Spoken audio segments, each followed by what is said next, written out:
Hello,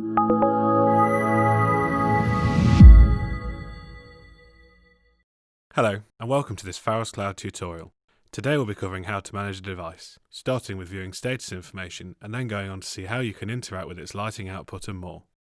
Click on the table row for a device to open that device and view information about it.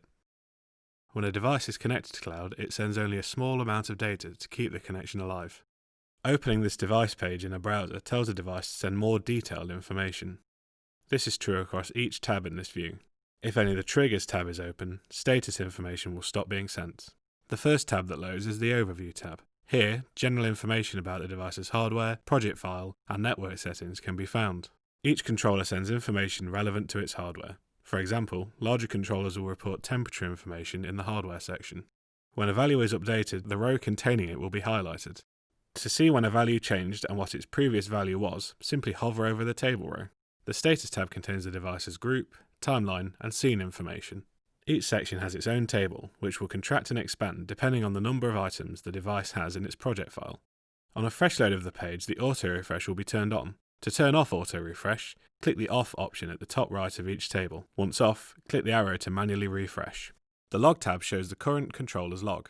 On page load, the current log is sent from the controller and, to save data usage by the device, updates are turned off. Manual refresh is possible, as is auto refresh. The Output tab works in the same way, but protocol and port options are available here too.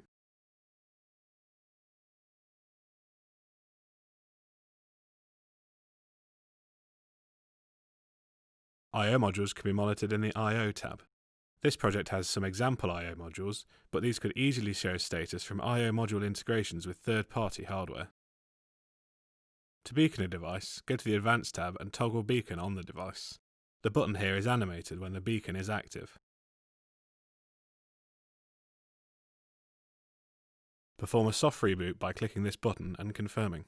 Date and time settings local to the device are adjusted here. Watchdog is enabled and disabled here. Format device is currently planned to be implemented in a future version of Pharos Designer, where Format will keep the device's connection and just remove files from the SD card. To fire a trigger on a device, just click on the Fire button for the trigger in the table row.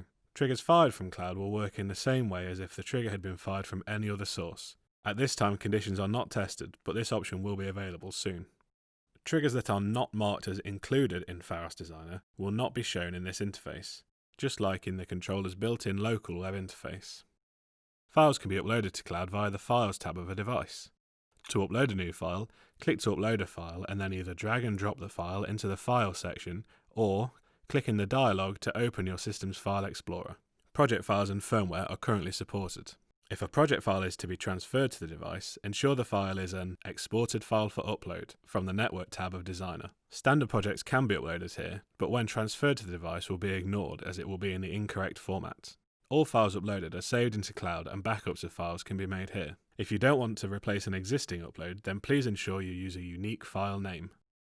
To transfer a file to a device, select the file in the table and choose to transfer it to the device.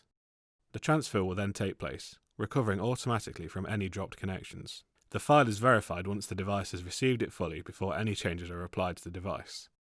To remove a file, select it from the table and choose to remove. Confirm by typing the file name into the box. Any files that are removed cannot be recovered. Files can also be uploaded from the Network tab of Pharos Designer. For more information, please see the Pharos Cloud and Designer video later in this series. That's how to manage your devices. Please see other videos in this series for more information about the features of Pharos Cloud. Or if you have any other questions, then please feel free to contact cloud@pharoscontrols.com.